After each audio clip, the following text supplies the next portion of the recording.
Miliarder, por i pastre, çfarë bën Elon Musk me gjithë paratë e tij? Ndërsa aksionerët e Teslas miratuan një paketë të re shpërblimi prej $1 trilion për Elon Musk nëse arrin objektiva të caktuar brenda 10 viteve të ardhshme. Njeriu më i pasur në botë thotë se jeton në një shtëpi prej $50,000 në Texas.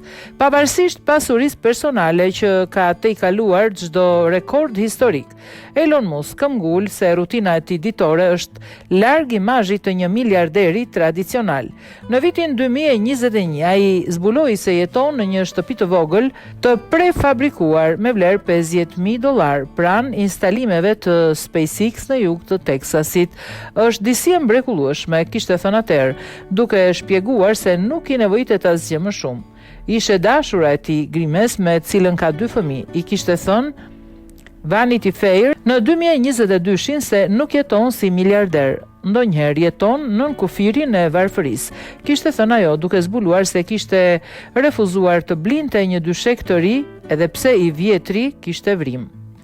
Kjo sigurisht nuk do të thotë se Musk nuk ka bërë investimet e veta. Në vitin 2019, Wall Street Journal zbuloi se zotronte 7 rezidenca luksoze me vlerë $100 milion në lagjen Bel Air të Kalifornisë, mes të cilave edhe ish vila e Gene Wilder, Willy Wonkas, legjendar. Pronat kishin pishina, fusha tenisi, kantina vere dhe salla vallëzimi. Megjithatë, në vitin 2020, Musk njoftoi në Twitter se do të shiste pothuajse gjithçka që zotron dhe se nuk do të kishte më shtëpi, duke deklaruar I përkushtohem Marsit dhe Tokës. Pronat materiale të rëndojnë. Kushti vetëm ishte që vila Wilder të mos humbiste shpirtin. Në fakt, ai ja shiti nipit të aktorit Jordan Walker Perlman, por në qershor 2025 eri mori pasi ky fundit nuk arriti të shlyente kredin, që atëherë Musk thotë se nuk ka banesë të përhershme dhe fle ku e presin miqt. Ri në shtëpinë e miqve kur udhtoi në Kaliforni, fle në divan dhe dhoma rezervë, tha ai në vitin 2022 në një intervistë për TED. Ish CEO I Google Larry Page kishte thënë qysh në 2015 se Musk është pa shtëpi, pasi dërgonte email duke pyetur nëse mund ta kalonte natën tek shtëpia e tij. Edhe pse Musk nuk shpenzon për pasuritë paluajshme, ka dobësi për makinat, sidomos ato të rralla. Në koleksionin e tij gjenden Ford modeli të legjendar, një Jaguar E-Type I 1967 dhe një McLaren FI I 1997 që e përplasi dhe më pas e riparoi me kosto të lartë. Avionët privat dhe orët patundshme pune, Musk pranon se I vetmi pasion luksoz janë avionët e tip privat, kryesisht modelet Gulfstream me vlerë $10 milion, siç shpjegoi, nëse nuk përdor avionin, ka më pak orë për punë.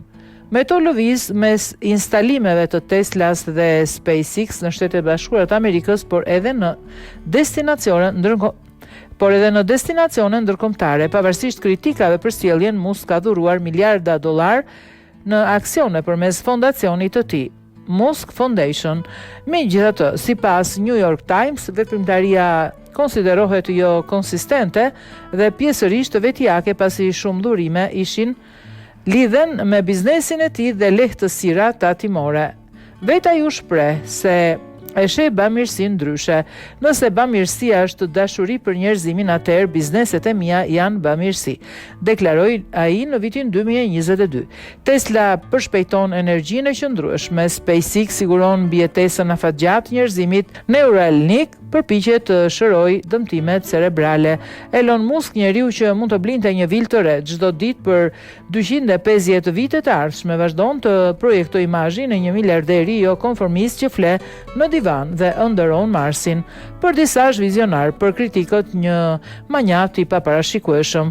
Në çdo rast, askush nuk mund të mohojë se jeta e tij është po aq paradoksale sa filozofia e tij, pronësia të rëndon, ndërsa inovacioni të çliron.